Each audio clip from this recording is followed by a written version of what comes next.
We continue now at the top of Daf Samich Beis Amid Beis and Meseches Nedarim. This is Nedarim Daf 62b. The Gemara says we learn from the pasuk of Vikidashto, talking about Kohanim, Liftoach Rishon and Levarich Rishon, that they get to open first. The Ran says we're talking about Kriyas HaTorah. They also get the first bracha, meaning when it comes to Birchas Hamazon.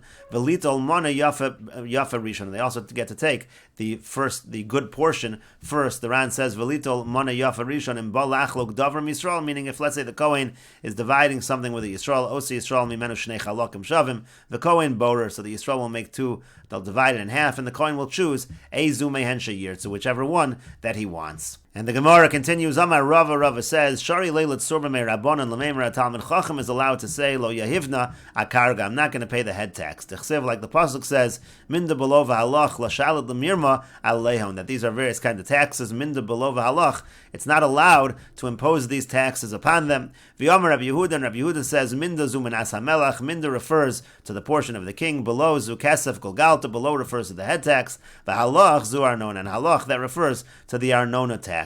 And the Rosh explains, Minda Belova Halach, Koresh Melech Paras, Tziva Shalo Yeshalu Mas, La'anshe Knesset HaGadola Koresh, he was the king of Paras, he instructed that you can't ask for taxes from the Anshe Knesset HaGadola. V'kevan sheminadin pater shari le'lamemer kadei shelo yigzelu mamono. And therefore you see from here, since minadin it's pater, they don't really have to pay the tax, so it's permitted for the Talmud Chacham to say this, in order to get out of paying the taxes, they shouldn't take his money. Menas HaMelech, Kotzav al HaKarkos, Menas HaMelech was a set tax that was on the land, and Zu Arnona, the Arnona refers to Isur Behemos, that refers to a tax that was upon the animals, that was given from the animals. And the Gemara continues, V'yamar Rav, and Rava says, Shari leilat surma me rabbanan l'meimer, a Talmud Chacham is allowed to say, Avda de Nura Ano, I am a servant of the Nura. The Nura was a certain Avodah Zarah, Lo Yehivna Akarga, and therefore I'm not going to pay the tax. In other words, even though obviously he's not a servant of this Avodah Zarah, this was an Avodah Zarah of fire, even though he's not a servant of that Avodah Zarah, he can say that in order to get out of the taxes. My time, what's the reason? Again, Lavruche Arya Minei, he's just trying to cause a lion to flee from him. He's getting that Kamar, that's why he's saying it. He's not really saying it because he's a servant of the Avodah Zarah, he's saying it to avoid the tax. Ravashi Havaleahu Abba, Zavne Levei Nura. Ravashi had a certain forest and he sold it to this Bein Nura. Again, this was like a temple of this particular idol. So Amar Le Ravina Le Ravashi, Ravina said to Ravashi, Ha'iko Lifnei Iver, Lo Sitan Michshal, isn't this a problem of Lifnei Iver? Because now they're going to use the wood from this forest to serve the idol. So Amar Le, so he said back to him, Rov Eitzim Lahasakon Nitnu. Most of the wood, it's just used for firewood. It's not mostly, the majority of it is not used for the Avodah Zarah. That's why this is okay. And the Ran explains, Avda de Nura Ano, I am a servant of the fire. Eved le'ishu kohen le'ovdeo eish avada petur mikarga. What he's saying is, I'm a servant to one of the priests who serves at the fire temple. V'lo havik imoda ba'avodas kochavim. Now this is not like he's saying, it's not as if he's actually saying that he's serving avodah zarah. Demucha milsa delo amar hachiel laftur mikarga. It is obvious that he's just saying this to avoid the head tax. V'chika amar tzurba me rabbana. Now the Ran understands that when a Talmud Chacham says this, ribusa kamar, when the Gemara says that a Talmud Chacham is allowed to say that I serve at the fire temple, that really is a chiddush de'afilu tzurba me rabbanan shari leila memar hachi. That even a Talmud Chacham is allowed to say that, but a regular person certainly could say that. Dehein svurim la'avodas kochavim v'hu libo l'shamayim. And the idea over here, according to the Ran, is that it sounds like he's saying he's serving the idol, but really he has in mind l'shamayim, for the heavens. Kedechsiv Hashem elokecha eish ochlehu, because Hashem is also referred to as a consuming fire, and therefore what he really means when he says he serves the fire, he means he serves Hashem. But again, the people who hear him saying that, they believe that he means he's serving this particular Avodah Zarah, and that's how he gets out of paying the tax. And the Gemara continues with the Mishnah, Ad HaKatzir. Again, let's say a person makes a neder and it's until the time of the harvest.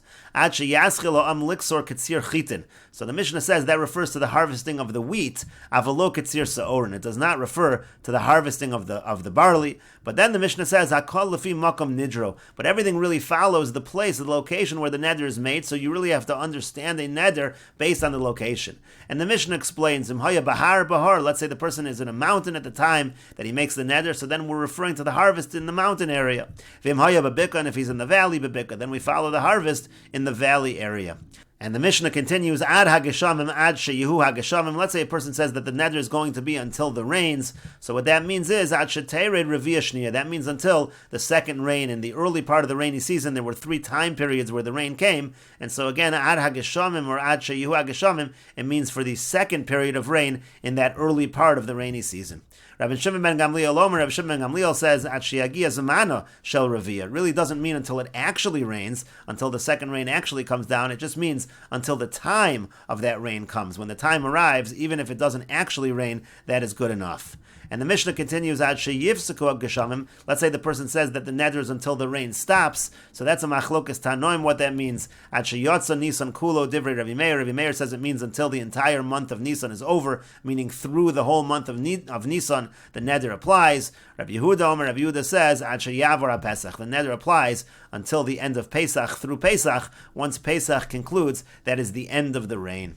And the Gemara says, Tanya, we learned in a brayso, Hanoder ad hakayitz begalil v'yared la'amokim. Let's say a person makes a neder until the kayitz, and when he makes the neder, he's in the galil, but then he goes down to the valleys. So afapi shehigia hakayitz ba'amokim. Now, even though it's the time of the kayitz in the valleys, asar ad shehigia hakayitz begalil. Still, the prohibition remains in effect until kayitz arrives in the galil, meaning again, we follow the place where the neder was made.